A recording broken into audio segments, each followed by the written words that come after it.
ಇನ್ನು ಬೆಂಗಳೂರಿನಲ್ಲಿ rowdy sheeter ಬಿಕ್ಲು Shiva ಕೊಲೆ ಪ್ರಕರಣ ಜೊತೆಗಿದ್ದವ್ರಿಗೂ ಕೂಡ ತಿಳಿಸದೆ ಶಾಸಕ ಭೈರತಿ ಬಸವರಾಜ್ ಪರಾರಿಯಾದ್ರ.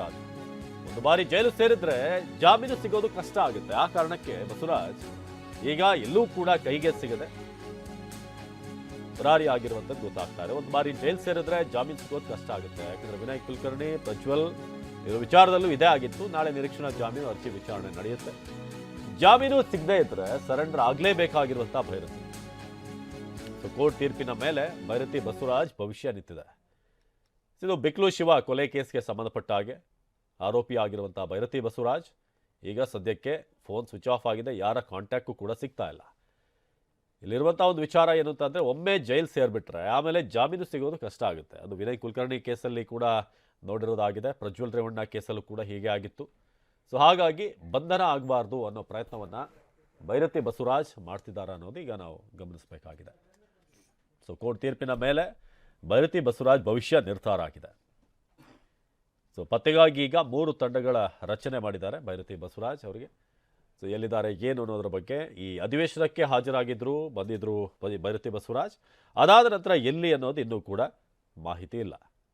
ಸೊ 2 ತಂಡದಿಂದ ಭೈರತಿ ಬಸವರಾಜ್ ಪತ್ತೆಗೆ ಕಾರ್ಯಾಚರಣೆ ಕೂಡ ನಡೀತಾ ಇದೆ. ಗೋವಾ ಪುಣೆಯಲ್ಲಿ ಸದ್ಯಕ್ಕೆ 2 ಟೀಮ್ ಶೋಧ ಕಾರ್ಯ ಮುಂದುವರೆಸಿದೆ. ಒಂದಷ್ಟು ಟೋಲ್ CCTVಯನ್ನು ಕೂಡ ಕಲೆಕ್ಟ್ ಮಾಡಿದ್ದಾರೆ, ಫುಟೇಜ್ಗಳನ್ನು. ಈ ವಿಚಾರಕ್ಕೆ ಸಂಬಂಧಪಟ್ಟ ಹಾಗೆ ನಮ್ಮ ಪ್ರತಿನಿಧಿ ವಿಕಾಸ್ ನೇರ ಸಂಪರ್ಕದಲ್ಲಿ ಜಾಯ್ನ್ ಆಗಿದ್ದಾರೆ. ವಿಕಾಸ್, ಒಂದು ಈ ಕೇಸ್ನಲ್ಲಿ ಬಿಕ್ಲು ಶಿವ ಮರ್ಡರ್ ಕೇಸ್ನಲ್ಲಿ ಆರೋಪಿ ಆಗಿರುವಂತಹ ಭೈರತಿ ಬಸವರಾಜ್ ಮೊನ್ನೆಯಷ್ಟೇ ಅಧಿವೇಶನಕ್ಕೆ ಹಾಜರಾಗಿದ್ರು. ಅದಾದ್ಮೇಲೆ ಎಲ್ಲಿ ಏನು ಅನ್ನೋದು ಈಗ ಮಾಹಿತಿ ಇಲ್ಲ. ಸದ್ಯದ ಅಪ್ಡೇಟ್ ಏನಿದೆ, ಜೊತೆಗೆ ಈ ಅರ್ಜಿ ವಿಚಾರಣೆಗೆ ಬರುವಂತದ್ದು ಕೂಡ ಇದೆ, ನಿರೀಕ್ಷಣಾ ಜಾಮೀನು. ಅದಾದ್ಮೇಲೆ ಏನು ಅಂತ?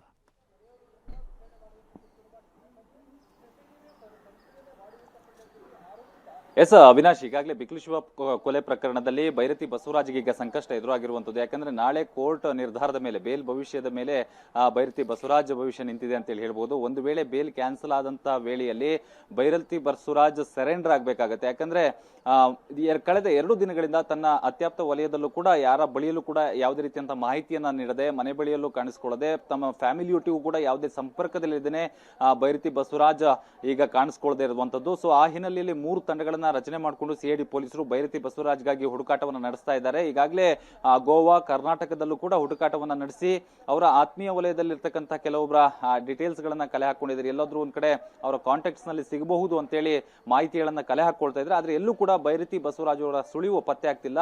ನಾಳೆ ಒಂದು ದಿನ ಕಾಯುವಂತ ತಂತ್ರದಲ್ಲಿ ಭೈರತಿ ಬಸವರಾಜ್ ಇರುವಂತದ್ದು. ಒಂದು ವೇಳೆ ನಿರೀಕ್ಷಣಾ ಜಾಮೀನು ಏನಾದರೂ ಸಿಕ್ಕಿದ್ರೆ ಬಚಾವ್ ಆಗ್ತಾರೆ. ಇಲ್ಲವಾದಲ್ಲಿ ಭೈರತಿ ಬಸವರಾಜ್ ಅವರು CID ಮುಂದೆ ಶರಣಾಗಬೇಕಾಗತ್ತೆ ಮತ್ತು ವಿಚಾರಣೆಯನ್ನ ಈ ಒಂದು ಪ್ರಕರಣದಲ್ಲಿ ಎದುರಿಸಬೇಕಾಗತ್ತೆ. ಬಿಕ್ಲು ಶಿವ ಕೊಲೆ ಪ್ರಕರಣದಲ್ಲಿ ಕ್ರಿಮಿನಲ್ ಕಾನ್ಸ್ಪಿರಸಿಯನ್ನ ಭೈರತಿ ಬಸವರಾಜ್ ಹೊಂದಿದ್ದಾರೆ ಅಂತ ಹೇಳೋದಕ್ಕೆ ಹಲವು ಸಾಕ್ಷಿಗಳು ಇದಾವೆ. ಆಡಿಯೋ ರೆಕಾರ್ಡ್ಸ್ ಗಳು ಇರುವಂತದ್ದು ಮತ್ತು ವಿಡಿಯೋ ಫುಟೇಜ್ ಗಳು ಇರುವಂತದ್ದು. ಸೊ ಇದನ್ನ ಈಗಾಗಲೇ ಬಿಕ್ಲು ಶಿವ ತನ್ನ ಪತ್ನಿಗೆ ಒಂದು ಪೆನ್ಡ್ರೈವ್ ಮುಖಾಂತರವಾಗಿ ನನಗೇನಾದ್ರೂ ಹೆಚ್ಚು ಕಡಿಮೆ ಆದ್ರೆ ಅದನ್ನ ನಿನಗೆ ನಂಬಿಕೆ ಇರುವವರ ಬಳಿಯಲ್ಲಿ ಅದನ್ನ ಕೊಡು ಅಂತೇಳಿ ಹೇಳಿದ್ರು. ಸೊ ಆ ಆಡಿಯೋ ವಿಡಿಯೋಗಳನ್ನ ಈಗಾಗಲೇ CID ಕಲೆ ಹಾಕೊಂಡಿರೋದ್ರಿಂದಾಗಿ ಭೈರತಿ ಬಸವರಾಜ್ಗೆ ಈ ಒಂದು ಪ್ರಕರಣದಲ್ಲಿ ಸಂಕಷ್ಟ ಎದುರಾಗುತ್ತೆ. ಅವಿನಾಶ್, ವಿಕಾಸ್, ಈ ಬೇಲ್ ಸಿಗುವಂತ ಒಂದು ಸಾಧ್ಯತೆಗಳು ಎಷ್ಟಿದೆ? ಯಾಕಂದ್ರೆ ಈ ಕೇಸ್ನಲ್ಲಿ ಈ ಆರೋಪಿಗಳ ಲಿಸ್ಟ್ ಅಂತ ಬಂದಂತಹ ಸಂದರ್ಭದಲ್ಲಿ ಭೈರತಿ ಬಸವರಾಜ್ ಅವರ ಪಾತ್ರ ಎಷ್ಟು ಮಟ್ಟಿಗಿದೆ ಅಂತ ಈಗ ಆರೋಪ ಇರೋದು, ಅನುಮಾನಗಳಿರೋದು. ಸೊ ಬೇಲ್ ಸಿಗುವಂತ ಸಾಧ್ಯತೆಗಳು ಎಷ್ಟಿದೆ?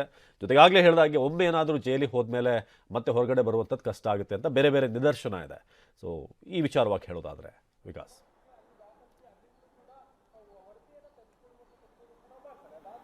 ಎಸ್ ಅವಿನಾಶ್, ಈ ಒಂದು ಪ್ರಕರಣದಲ್ಲಿ ಪ್ರಮುಖವಾಗಿ ಆಡಿಯೋ ಸಾಕ್ಷಿಗಳು ಮತ್ತು ಆ ಒಂದು ಜಾಗದ ವಿಚಾರಕ್ಕೆ ಸಂಬಂಧಪಟ್ಟಂತೆ ನೇರವಾಗಿ ಭೈರತಿ ಬಸವರಾಜ್ ಇದರಲ್ಲಿ ಇನ್ವಾಲ್ವ್ ಆಗಿದ್ರು ಮತ್ತು ಏನು ಬಿಕ್ಲು ಶಿವನಿಗೆ ವಾರ್ನಿಂಗ್ ಅನ್ನು ಕೂಡ ಕರೆದು ಕೊಟ್ಟಿದ್ರು. ನೀನು ಆ ಜಾಗದ ವಿಚಾರಕ್ಕೆ ಹೋಗ್ಬೇಡ ಅಂತೇಳಿ ವಾರ್ನಿಂಗ್ ಕೊಟ್ಟಿದ್ರು. ಮತ್ತು ಈ ಜಗ್ಗ ಮತ್ತು ಅಜಿತ್ ಏನು ಈ ಒಂದು ಪ್ರಕರಣದಲ್ಲಿ ಪ್ರಮುಖ ಆರೋಪಿಗಳಿದ್ದಾರೆ, ಅವರ ಎಲ್ಲರ ಜೊತೆಯಲ್ಲೂ ಕೂಡ ನಿರಂತರ ಸಂಪರ್ಕದಲ್ಲಿ ಭೈರತಿ ಬಸವರಾಜ್ ಇದ್ರು ಅನ್ನೋದಕ್ಕೆ ಸಾಕ್ಷಿಗಳು ಇರುವಂತದ್ದು ಮತ್ತು ಆಡಿಯೋ ರೆಕಾರ್ಡ್ಸ್ ಗಳು ಎಲ್ಲವನ್ನ ಕೂಡ ಕೋರ್ಟಿಗೆ CID ಅಧಿಕಾರಿಗಳು ಸಬ್ಮಿಟ್ ಮಾಡಿರೋದು.